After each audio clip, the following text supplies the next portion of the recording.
Hello and welcome to this week's edition of Bondi Snapshot. We've got a very special guest today, Lawrie Mr Bondi Williams, here to join us and talk a little bit more about his role with the Council and Bondi Winter Magic.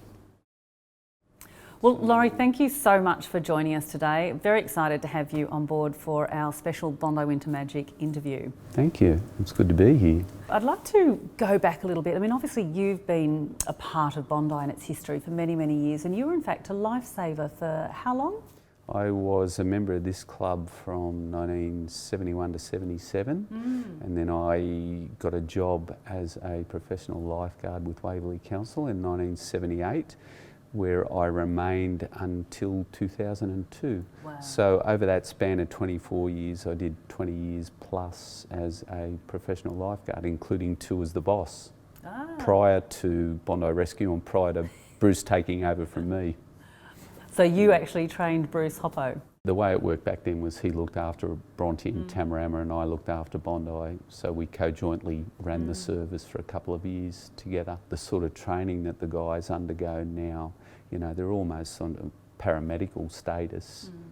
Their ability to treat people on the spot is just amazing. Since you retired from the lifeguards, you've been with Waverley Council? I left for a short period and then came back about a year later in the role I'm in now, which is, it's called a Services Coordinator, but basically it's a council troubleshooter. I go out and report on things that need fixing or removing.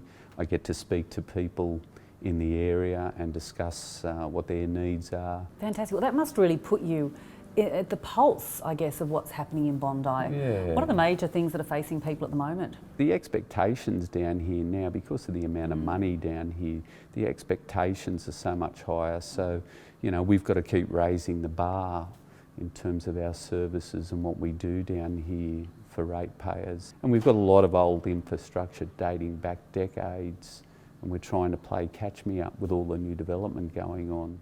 Certainly, we've got Pacific obviously is just opening up. We've got the new toilet block just down here that's about to sort of come on board.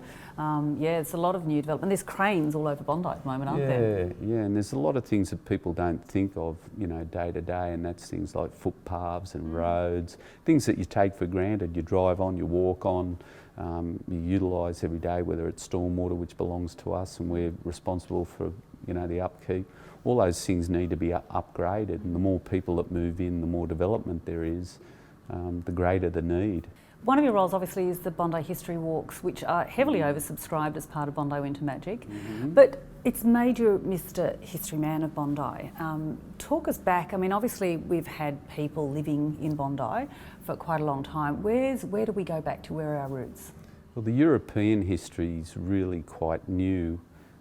Or quite recent, if you like. 1810 was the first land grant that was given to a man by the name of Roberts in return for all the road building he did in the west of Sydney. Wow. It was rescinded within a year and then was taken back by the government and then given back to him. But when you consider it was 200 acres, it goes all the way back to Old Southhead Road, probably to Beach Road in the north and all the way to Edward Street in the south, and includes the park and the beach as we know it now. But of course back then it was just scrub and lagoons and sand dunes. So yeah, if only you know, he was around today to see what it's all worth. So look, there's an amazing array that we have of the history of Bondi.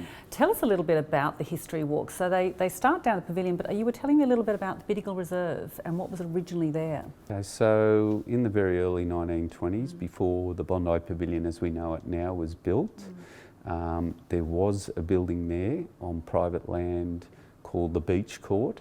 It was built as primarily as a dance hall, but it had refreshment rooms, which back in the day, it wasn't about coffee, it was about tea. When it was built, it was that romantic period where people met by going to dances, where they had orchestras. So there was a word promenading, which meant, you know, walking along the promenade in your finest, whether it was men in their surf club blazers, women in you know, their dresses and what have you.